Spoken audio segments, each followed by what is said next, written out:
Katie Couric had us take the Fed Up Challenge last week. That was to give up sugar for 10 days. Did you do this? I did.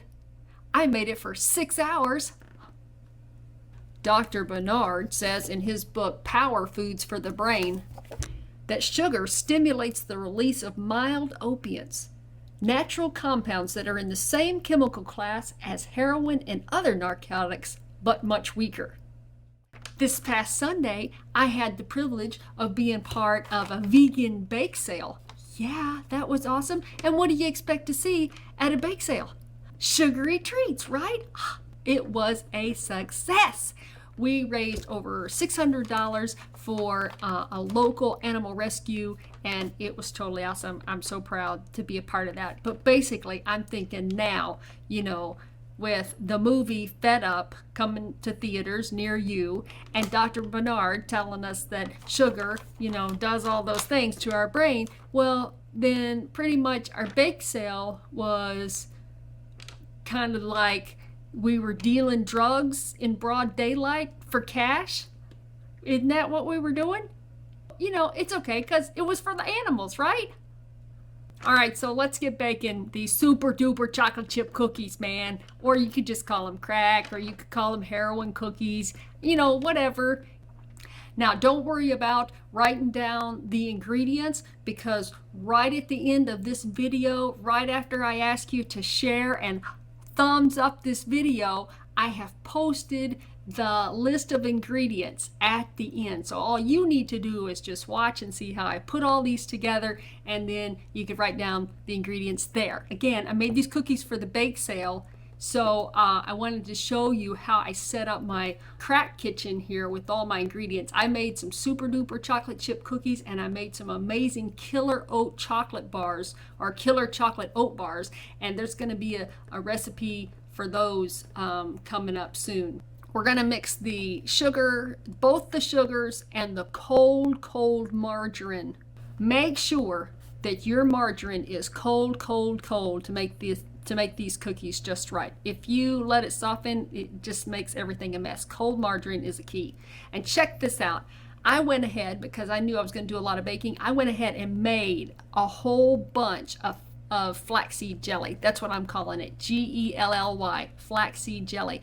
And then I put that in the refrigerator the night before, and in the next morning I had that nice gelatinous flaxseed stuff. It was perfect. I think I'm going to do that from now on. If I know I'm going to bake, or maybe I'm just going to keep it in there, because ground flaxseed's really cheap. So I'm thinking I'm just going to keep at least a cup's worth of ground flaxseed in, flaxseed jelly in the refrigerator.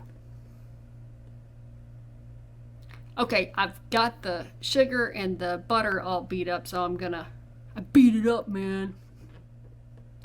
And now we're gonna throw in the flour, which here I have a nice mix of whole wheat pastry flour. No, I just have whole wheat flour, and I have a white whole wheat flour, so I don't think it makes any difference what flour you use. I mean, sometimes you can't, you want just regular flour. I mean, you can use regular flour if you want. I don't care. You use whatever flour you got on hand, whatever you like. These went over so well. In fact, we had extra, because I made, this recipe is not going to make a whole bunch, but I think this recipe makes 2 dozen cookies. I think that's what it does. And, but I had so many left over that I ended up having to take them over to our apartment complex office and set them out and let them go to the ladies there, and anybody that walked through the door, let the cookies get on their thighs instead of mine. I love coconut and pecans in my cookies. I just almost can't enjoy a plain chocolate chip cookie anymore.